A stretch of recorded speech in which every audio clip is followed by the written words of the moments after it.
Suman TV ప్రేక్షకులకి నమస్తే. So చాలా మంది మీ సివిల్స్ కొట్టాలబ్బా, ఈసారి ఏం చేసైనా సివిల్స్ కొట్టాలి. బట్ వాళ్ళకి కావాల్సింది ఒక మంచి కోచింగ్ సెంటర్ కదా. అరే క్లాసెస్ కరెక్ట్గా ఉండాలి, మనకు బేసిక్స్ కూడా తెలియదు ఫ్రెషర్స్ అనుకుంటే ఒకలాగా, లేకపోతే బాగా తెలిసిన వాళ్ళకు ఇంకోలాగా, ఈ విధంగా చెప్పేవాళ్ళు ఉండాలి. అంటే ఎన్ని సంవత్సరాలు చదివితే తప్పితే మనం సివిల్స్ కొట్టగలుగుతాము అనే ఒక డౌట్తో ఉంటారు. ఆ డౌట్ ఇంకా వదిలేయండి మీరు అంతే.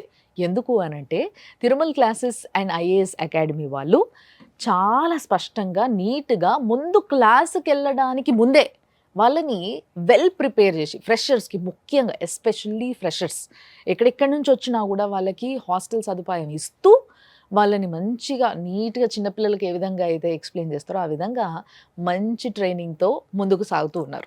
సో అందుకోసమే వాళ్ళని అడిగి ఇంకొన్ని డీటెయిల్స్ తెలుసుకుందాం. ఏంది వాళ్ళ తిరుమల క్లాసెస్ అండ్ ఐఏఎస్ అకాడమీలో ఎలాంటి స్కెడ్యూలింగ్ ఉంటుంది క్లాసెస్కి, ఎవరెవరు వస్తారు క్లాసెస్ చెప్పడానికి, ఇవన్నీ విషయాలు మాట్లాడడానికి దాని ఫౌండర్ తిరుమల గారే మనతో ఉన్నారు. సో ఆయనతోనే మాట్లాడదాం, తెలుసుకుందాం. సార్ నమస్తే. నమస్తే madam. So very nice meeting you sir. నిజంగా నేను చాలా ఇంప్రెస్ అయిన విషయం అదే సార్. మీరు రాగానే మీరు చెప్పిండ్రు నాకు, ఎవరైతే ఫ్రెషర్స్ ఉంటారో వీళ్ళకి ఫస్ట్ క్లాసెస్ అర్థం అవ్వడమే చాలా కష్టం. కాబట్టి దానికి ముందు ప్రీ క్లాసెస్ అనేవి ఉండాలి.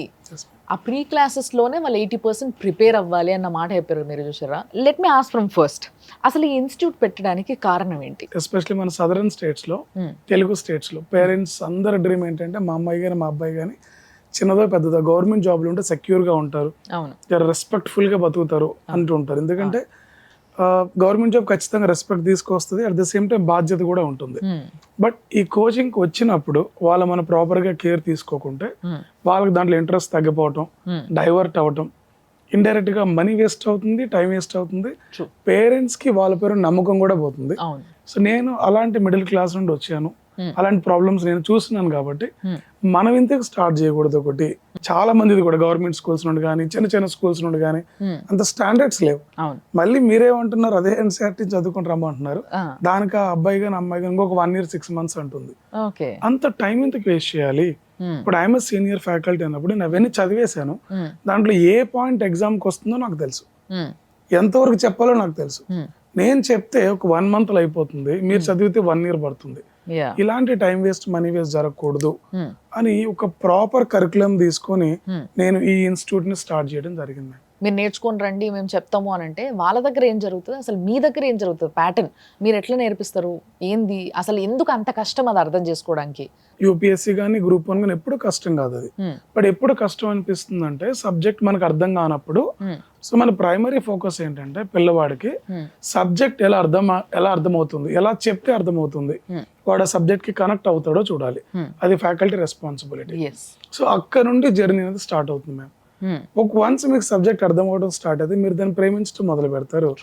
ఇన్స్టిట్యూట్స్ ఈ రోజు ఎలా ఉన్నాయంటే UPSC become biggest business in India. Delhi, Hyderabad, Bengaluru, wear ever it is, దాంట్లో నేను ఒకరిని. బట్ బిజినెస్ తో పాటు వాళ్ళకి మనం నేర్పించుకుంటూ వెళ్తే ఒక సాటిస్ఫాక్షన్ కూడా ఉంటుంది, రిజల్ట్ కూడా కనిపిస్తాయి. అంటారు మా ఇన్స్టిట్యూట్ కి ఇన్ని ర్యాంక్స్ ఉన్నాయి, ఈ ఇన్స్టిట్యూట్ కి ఇన్ని ర్యాంక్స్ ఉన్నాయి అంటుంటారు. అన్ని ఇన్స్టిట్యూట్ లో ఒకే ఫోటో కనిపిస్తూ ఉంటుంది మనకి. బట్ మీ దగ్గర ఎంతమంది ప్రిలిమ్స్, మెయిన్స్ క్లియర్ చేసి ఇంటర్వ్యూకి వచ్చినారో మనం చూసుకోవాలి. ఫ్రెషర్ చూడాల్సింది ఒకటే, నా స్టాండర్డ్స్ కి ఎక్కడికి వెళ్తే నాకు కంటెంట్ దొరుకుతుంది, నేను కంటెంట్ ఈజీగా నేర్చుకుని ప్రిలిమ్స్ అండ్ మెయిన్స్ క్లియర్ చేయగలను, అలాంటి ఇన్స్టిట్యూట్ ని ఫస్ట్ సెలెక్ట్ చేసుకుని అలాంటి టీచర్ ని సెలెక్ట్ చేసుకుని ముందుకెళ్తే వాళ్ళ ప్రిపరేషన్ కానివ్వండి, ప్రిలిమ్స్ అండ్ మెయిన్స్ తక్కువ టైంలో క్లియర్ అవటం కానివ్వండి జరుగుతుంది. ఓకే, అయితే ఈ మూడిట్లో కూడా మెయిన్స్ కానీ ప్రిలిమ్స్ కానీ ఇంటర్వ్యూ కానీ, దీంట్లో మెయిన్స్ కొంచెం కష్టం అని అంటారు, రైట్? సో మెయిన్స్ రాయడం కూడా కష్టమే పిల్లలకి. ఇది ఏంటి అసలు, what is the right way to present it? UPSC pulse తెలిస్తే అది క్లియర్ చేయడం చాలా ఈజీ మ్యామ్. చిన్న ఎగ్జాంపుల్ చెప్తాను. నా స్టూడెంట్ ఒక అబ్బాయి ఇప్పుడు డిప్యూటీ కలెక్టర్. అయితే ఆ అబ్బాయి ఒకసారి నా ఇన్స్టిట్యూట్ గెస్ట్ గా పిలిచినప్పుడు స్టూడెంట్స్ ఏవేమో క్వశ్చన్స్ అడుగుతున్నారు, కానీ ఆ ర్యాంకర్ మాత్రం వాళ్ళు అడిగిందని కాకుండా వేరేది ఆన్సర్ చెప్తున్నాడు. కింద స్టూడెంట్స్ ఏమంటున్నారంటే ఈ ర్యాంకర్ కి ఏమి రాదు, అసలు ఈ నెల ర్యాంకర్ అయ్యాడు అని చెప్పి కామెంట్లు పాస్ చేస్తున్నారు బ్యాక్ నుండి. బట్ అతని గురించి నాకు ఒక ఐడియా ఉంది. తర్వాత అతను వెళ్ళిపోయిన తర్వాత చెప్పాను నేను, మీరు అడిగిన క్వశ్చన్స్ అన్ని కూడా వ్యాలిడ్ కాదు, అది నోవేర్ రిలేటెడ్ టు ఎగ్జామ్, అందుకని మీరు అడిగిన దేనికైనా ఆన్సర్ చెప్పలేదు, ఏది ఎగ్జామ్ కి ఇంపార్టెంట్ దానికి మాత్రమే రియాక్ట్ అయ్యాడు. దట్ ఈస్ వేర్ టాపర్ ఒక నార్మల్ స్టూడెంట్ డిఫరెన్స్ వస్తుంది. మీరేమంటారంటే వచ్చిన ప్రతిదీ చదవాలి, ప్రతిదీ అడగాలనుకుంటారు, బట్ టాపర్ సిలబస్ చూసి ఎగ్జామ్ కి ఏది కావాలి, ఏం చదవాలి అది మాత్రమే పట్టుకుంటాడు. ఇది తెలిస్తే ఈ ఎగ్జామ్ చాలా తొందరగా క్లియర్ చేయొచ్చు. ఇది తెలియలేదంటే ఒక సైకిల్లో 10 years 9 years 8 years అనేది వేస్ట్ అవుతుంది. అందుకని బిగినింగ్ లో మీరు ఫ్రెషర్ గా ఉన్నప్పుడు ఏది పడితే చదవకుండా ఫ్యాకల్టీ దగ్గరికి వెళ్ళి ఏది సిలబస్ ఫస్ట్ సిలబస్ చదవాలి, సిలబస్ దగ్గర నుండి కంటెంట్ మీరు బ్రెయిన్ లో డంప్ చేసుకోవాలి. ఉన్న కంటెంట్ ఎగ్జామ్ కి ప్రిలిమ్స్ కి ఎలా వాడాలి, ఎలా అడుగుతున్నారు, మెయిన్స్ కి ఎలా రాయాలి అని నేర్చుకోవాలి. మరి ప్రిలిమ్స్ ఎందుకు కష్టం అనాలి అప్పుడు? అంటే కంటెంట్ లేకుండా అటెంప్ట్ ఇస్తున్నారు కదా.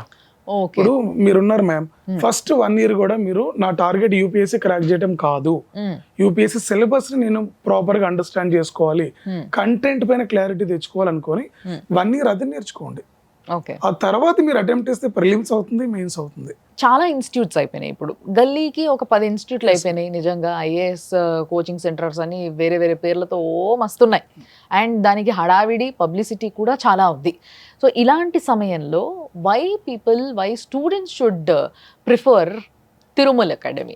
ప్రతి స్టూడెంట్ ఇప్పుడు హైదరాబాద్ లో 2 ఉన్నాయి మ్యామ్. ఒకటి Ashok Nagar is biggest market, UPS అంటే అశోక్ నగర్ కే వెళ్ళాలి అన్నట్టు మాట్లాడుతుంటారు, అదే ఎన్విరాన్మెంట్ ఇట్లా చెప్తుంటారు. చిన్న క్వశ్చన్, ఒకప్పుడు మన గురుకులాస్ ఉండేవి, గురుకులాస్ అని ఒకే చోటు ఉండేయా లేకుంటే గురుకులాస్ వేరియస్ ప్లేసెస్ లో ఉండేయా మ్యామ్? వేరియస్ డిఫరెంట్ ప్లేసెస్ లో డిఫరెంట్ ఎన్విరాన్మెంట్ లో ఉండే ఐసోలేటెడ్ గా, అప్పుడే వాళ్ళ మనం ఎలాంటి డైవర్షన్స్ లేకుండా ట్రైన్ చేయొచ్చు అన్నది ఉద్దేశం. సో అదే ప్రిన్సిపల్స్ ని బేస్ చేసుకుని నేను అశోక్ నగర్ కాకుండా చైతన్యపూర్ లో పెట్టాను. సో కాస్ట్ చూసుకుని హాస్టల్ కాస్ట్ తక్కువ, ఫుడ్ క్వాలిటీ ఇక్కడ ఇంకా బాగుంటుంది, ఎన్విరాన్మెంట్ ఇంకా టాక్సిక్ అవ్వలేదు. So faculties the best faculty we are getting everywhere ma'am. Problem with environment, problem with the people surrounded. So ఇవన్నీ నాకు వద్దు అనుకుని కొంచెం దూరంగా పెట్టాను మ్యామ్. ఇప్పుడు ప్రజలు నా దగ్గరకు వచ్చే 200 స్టూడెంట్స్ ఎవరైతే ఉంటారు ఇయర్లీ, వాళ్ళందరూ అశోక్ నగర్ అని ఎంక్వైరీ చేసుకుని వస్తుంటారు మ్యామ్, డైరెక్ట్ గా నా దగ్గరికి రారు. బిజినెస్ అనలిటిక్స్ స్టూడెంట్ గురించి ఇవన్నీ చూసుకుని వాంటెడ్లీ చైతన్యపూర్ లోనే పెడదాం అని ఒక డెసిషన్ తీసుకోవడం జరిగింది మ్యామ్. వండర్ఫుల్ అండి. సో ఎప్పుడు స్టార్ట్ చేసిండ్రు ఇది అసలు? 2021 మ్యామ్. సో అప్పుడు ఎంత మంది స్టూడెంట్స్ స్టార్ట్? ఇనిషియల్ గా 30 బ్యాచ్ ఉన్నారు మ్యామ్. ఇప్పుడు పర్ బ్యాచ్ కి 50 to 60 తీసుకుంటాను. క్లాస్ రూమ్ సైజ్ కూడా అంతే ఉంటుంది. అండ్ మీ దగ్గర స్పెషాలిటీ ఏంటి అంటే మిగతా ఇన్స్టిట్యూట్స్ తో పోలిస్తే? లేదు అక్కడ కూడా అంటే మీరు అన్నారు ఫ్యాకల్టీ బెస్ట్ ఫ్యాకల్టీ అయితే అంతటా దొరుకుతున్నారు, but if this is the case అందరూ అదే ఆలోచిస్తారు, మరి మంచి ఫ్యాకల్టీ అంతటా ఉన్నప్పుడు ఎక్కడికి వెళ్తే ఏంటి? ఒకటి మార్నింగ్ ట్యూషన్స్, అవి ఎక్కడ ఇండియాలో ఎక్కడా లేవండి, నేనే స్టార్ట్ చేసి నేనే కంటిన్యూ చేస్తున్నాను కూడా. అంటే ఎవరు కూడా మార్నింగ్ ట్యూషన్స్ పెట్టరా మ్యామ్? ఏ డైరెక్టర్ ఈ రోజు మీరు ఒకసారి ఎంక్వైరీ చేయండి, ఎర్లీ మార్నింగ్ 4:30కి లేసి ఫ్రెష్ అయ్యి 5:30 ఎగ్జాక్ట్లీ స్టార్ట్ అవుతుంది క్లాస్. 7 వరకు ఎవ్రీ డే. ఎవరు మానిటర్ చేస్తున్నారు ఇండియాలో చూపించండి, నేను తప్ప.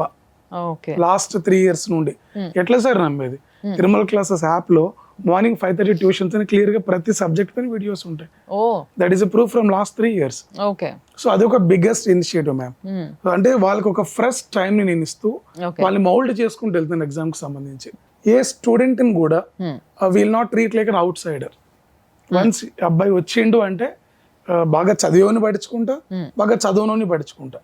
సో బాగా చదవనోడి పైన కొంచెం ఎక్కువ ఉంటుంది, వాడిని ఎక్కువ క్లాస్ లో క్వశ్చన్స్ అడుగుతుంటాను నేను. ఆ కైండ్ ఆఫ్ ఇంటరాక్షన్ చాలా బాగుంటుంది. సో ఎంత మంది ఫ్యాకల్టీ ఉంటారు, ఎంత టీమ్ ఉంటుంది మీ management? More than 15 ma'am. Faculty, teaching faculty more than 15 including మీ. Very nice. సో ఈ లెక్కన నిజంగా ఒక మంచి పెద్దపాటి ఇన్స్టిట్యూట్ అయిపోయింది ఇప్పుడు మీది. Ma'am institute is so big, the brand is so big. చాలా మంది మన చేతుల మీదట పోయి ఐఏఎస్లు, ఐపీఎస్లు and any other government jobs కొట్టాలి, మంచి పొజిషన్లో ఉండాలి అనే ఒక పాయింట్ మీలో రేజ్ అయింది అని అంటే ఎక్కడో మీరు ట్రిగర్ అయి ఉంటారు. అందరిలాగే నాకు కూడా డ్రీమ్ ఉండేది, యూపీఎస్సీ క్లియర్ చేయాలి లేకుంటే గుడ్ గవర్నమెంట్ జాబ్లోకి వెళ్ళాలి అని. కాకపోతే నాకున్న ఆర్థిక పరిస్థితులు కానివ్వండి, నాకున్న కొన్ని ఫ్యామిలీ రెస్పాన్సిబిలిటీస్ వల్ల వెళ్ళాను, ఇంటర్వ్యూస్కి వెళ్ళాను కానీ బట్ ఫైనల్ స్టేజ్లో జనరల్ కేటగిరీలో నా పేరు అనేది లేదు. సో అట్లా నాకున్న 4 attempts అయిపోయినాయి. దాని తర్వాత I became a good teacher. అలా చేస్తూ నాకు అనిపించింది నేనే కొంచెం బెటర్ గా చెప్పొచ్చు కదా. పేరెంట్స్ అందరూ కూడా ఆస్తులు అమ్ముకొని వస్తున్నారు, బంగారం అమ్ముకొని వస్తున్నారు. బయట ఇన్స్టిట్యూట్స్ లో మ్యామ్ మీరు నమ్మరు, అవర్స్ ఉంటాయి. ఇప్పుడు జియోగ్రఫీ అంటే ఒక Hour based. 70 గంటలు చెప్పాలి మాత్రమే, దాటకూడదు. ఓకే ఇంకొక సబ్జెక్ట్ అంటే ఇన్ని గంటల్లోనే చెప్పాలి అని చెప్పి లిమిట్ ఉంటుంది. ఓకే ఓకే నేను అట్లా కాదు, ఫస్ట్ ఫ్యాకల్టీని అడుగుతాను, సార్ మీకు ఎన్ని అవర్స్ పడుతుంది సక్సెస్ఫుల్ గా కంప్లీట్ చేయడానికి, ఏది మిస్ చేయకుండా అంటే వాళ్ళు ఇన్ని అవర్స్ అని చెప్తే +10 తీసుకోండి, ఓకే +10 తీసుకొని హ్యాపీగా చెప్పండి.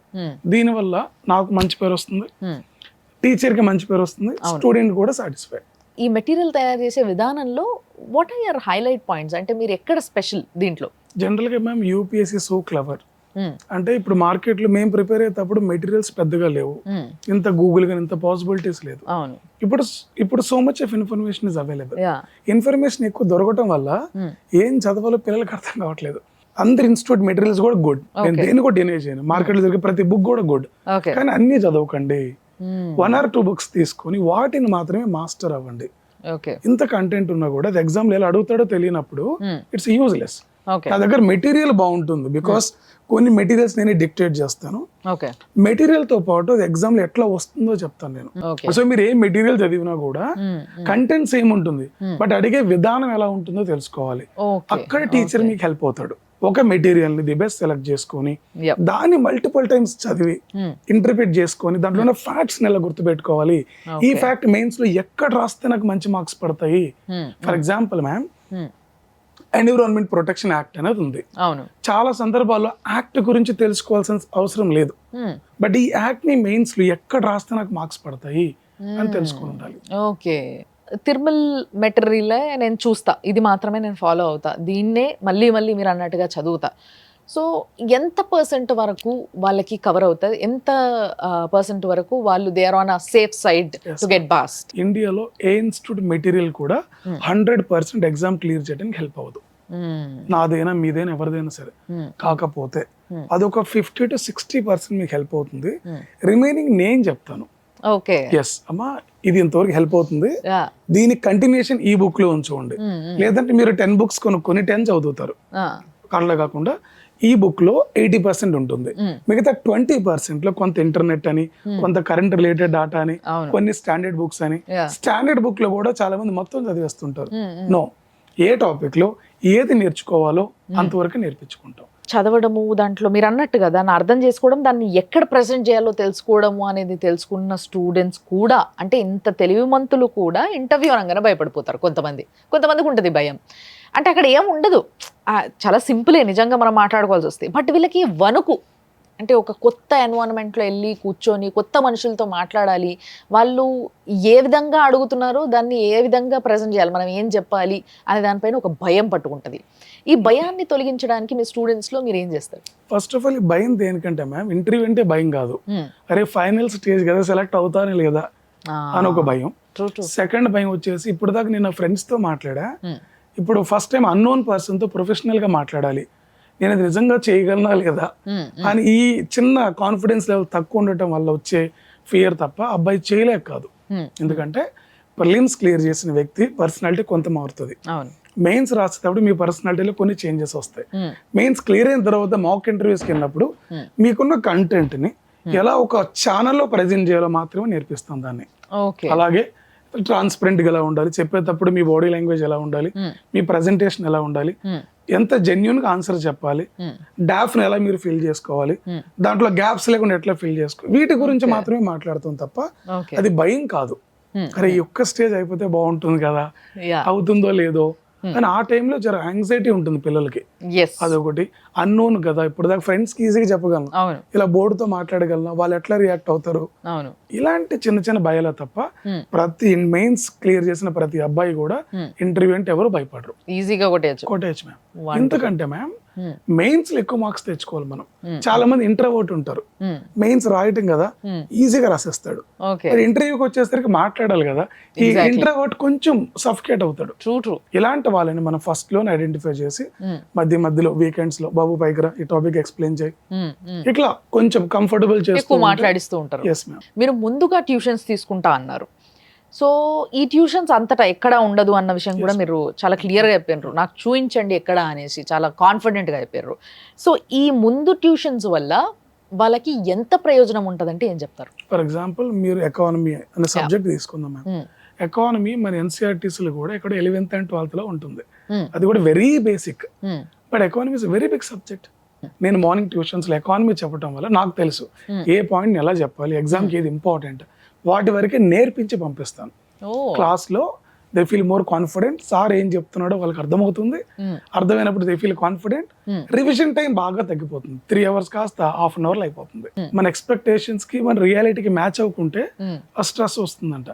సో మీరు డైలీ అచీవబుల్ టార్గెట్స్ పెట్టుకోండి. ఇనిషియల్ గా అవి అచీవ్ చేయండి. డే బై డే కన్సిస్టెంట్ గా మీ టార్గెట్ ని పెంచండి.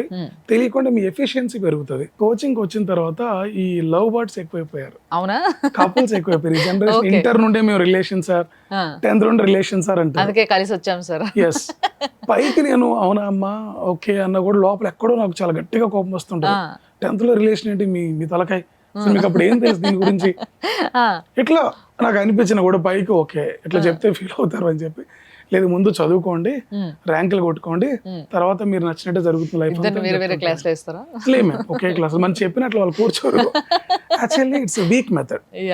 మనుషులను దూరం పెట్టి మనం ట్రైన్ చేయడం వీక్ మెథడ్. కలిసే కూర్చోండి, బట్ కాంపిటీషన్ క్రియేట్ చేయాలి వాళ్ళలో. That is right method. Everybody is not same. ఇది మాత్రం గుర్తించాలి. అంటే అందరినీ అదే జాబితాలో వేస్తా అంటే కష్టం. ఇక్కడ 100% ఏది ఉండదండి. సో ఫైనల్లీ సార్, చాలా మందికి నేను సివిల్స్ అటెంప్ట్ చేయాలి అనే ఒక ఉద్దేశం ఉంటుంది, క్రాక్ చేయాలి, అటెంప్ట్ చేయాలి అని. But somewhere of the other మనము సొసైటీలో మాట్లాడుకునే మాటలు అండ్ కొన్ని మనకి ఏవైతే ఉన్నాయో, కొంతమందికి లైక్ కొన్ని కులాలకి రిజర్వేషన్ ఉంది. సో వీళ్ళకి ఎక్కువసార్లు అటెంప్ట్ చేసే అవకాశము ఉంటుంది, చాలా ఫాస్ట్గా కొట్టే అవకాశం కూడా ఉంటుంది సీటు. సో ఈ విధంగా ఉన్న వాళ్ళని చూసి మిగతా వాళ్ళు కొంచెం లో ఫీల్ అవుతారు. అరే మనము ఏందబ్బా మనకి రిజర్వేషన్ లేదు, మనం వీళ్ళతో పోల్చుకుంటే ఇంకెంత హార్డ్ వర్క్ చేయాలి, వాడే చాలా హార్డ్ వర్క్ చేస్తున్నాడు, నేను ఇంకా హార్డ్ వర్క్ చేయాల్సి వస్తుంది, ఇప్పుడు వాడికి ఈజీ సీట్ వచ్చేస్తుంది, మనకు రాదు, ఏంది అసలు చేయాలా వద్దా, అవసరమా మనకు టైం వేస్టా, ఈ విధంగా ఆలోచించే వాళ్ళు చాలా మందిని చూసిన నేను. And they talk like this. వాళ్ళకి ఏం చెప్తారు మీరు? లైఫ్లో ఎప్పుడు కూడా ప్రాక్టికాలిటీ చాలా important. Reservation came by birth, దాన్ని మనం చేంజ్ చేయలేం. అవును. విత్ ఇన్ ఎస్సీలో ఎంత కాంపిటీషన్ ఉంది, వాళ్ళకి ఎన్ని జాబ్స్ రిజర్వేషన్స్ ఉన్నాయో అది కూడా మనం చెక్ చేసుకోవాలి. ఈ రోజు వాళ్ళ పరిస్థితి కూడా ఈజీ ఏం లేదండి. ఒకప్పుడు లిటరసీ రేట్ వాళ్ళ తక్కువ ఉండేది కాబట్టి జాబ్స్ ఈజీగా రావడం జరిగింది. ఇప్పుడు వాళ్ళలో కూడా హ్యూజ్ కాంపిటీషన్ పెరిగిపోయింది. సో ఇలా ఆలోచించే విధానం తప్పంటాను నేను. సో మనం చేంజ్ చేయలేని దాని గురించి ఆలోచించడం కంటే ఇంకెంత బెటర్ గా వర్క్ చేస్తే నేను బెస్ట్ ర్యాంక్ కొట్టగలను అని మనం ఆలోచించుకోవాలి. రాదర్ దెన్ థింకింగ్ ఆఫ్ నాకు రిజర్వేషన్ లేదు నేను కొట్టలేనంటే కంటే నాకు లేదు అయినా సరే నేను ఇంకా ఎక్కువ కష్టపడి కొట్టి చూపిస్తాను అని ఆ ఫైర్ ఉంటే బాగుంటుంది. ఎందుకంటే టోటల్ నెంబర్ ఆఫ్ సీట్స్ లో 50% రిజర్వేషన్కి ఇస్తే 50% జనరలే కదండి. సో ఈ లాజిక్ ఎందుకు మర్చిపోతున్నారు? సో ఇలాంటి అపోహలు అనేవి బ్రెయిన్ నుంచి తొలగించుకొని నీ ఎబిలిటీస్ ఏంటి, నువ్వు దీన్ని క్రాక్ చేయడానికి ఎంత టైం పడుతుంది, ఏ స్ట్రాటజీ డిజైన్ చేసుకున్నావు, ఏ టీచర్ దగ్గరికి వెళ్తున్నావు, దట్స్ ఇట్. నైస్. సో ప్రాక్టికల్గా ఆలోచించుకోవాలి. Absolutely right. So wonderful sir, నిజంగా చాలా మంచి అనిపించింది నాకు మీతో మాట్లాడంటే. ఒక ఇన్స్టిట్యూట్ ఫౌండర్ ఓనర్తో కూర్చొని మాట్లాడిన ఫీలింగ్ నాకు కలగలేదు. ఫస్ట్లీ నిజంగా ఒక ఎథికల్ ఎడ్యుకేషన్ని ప్రొడ్యూస్ చేసి అందరినీ ఎడ్యుకేట్ చేయాలి అంటే, ఎవరైతే మీ దగ్గరకు వస్తారో వాళ్ళని పర్ఫెక్ట్గా ఎడ్యుకేట్ చేయాలి, వాళ్ళని కరెక్ట్ వేలో చదువుకునేలా చేయాలి. చదువుకోవడం ఇంపార్టెంట్ కాదు, కరెక్ట్గా చదువుకుంటున్నారా, కరెక్ట్గా ప్రజెంట్ చేస్తున్నారా అనేది ఇంపార్టెంట్. ఈ వాల్యూస్ని మెయింటైన్ చేస్తున్న వ్యక్తిగా సంపూర్ణంగా కనిపించారు నాకు. I'm happy for that. అంటే మీలాంటి వాళ్ళ మార్కెట్కి చాలా అవసరం, ఈ జనరేషన్కి వచ్చే జనరేషన్స్కి చాలా చాలా అవసరం. సో కలకాలం ఇట్లే హ్యాపీగా చాలామందిని ట్రైన్ చేస్తూ ఉండాలని కోరుకుంటున్నాను నేను. All the best for that. And thank you so much for coming. Thanks, ma'am. Thanks for your time. Thank you.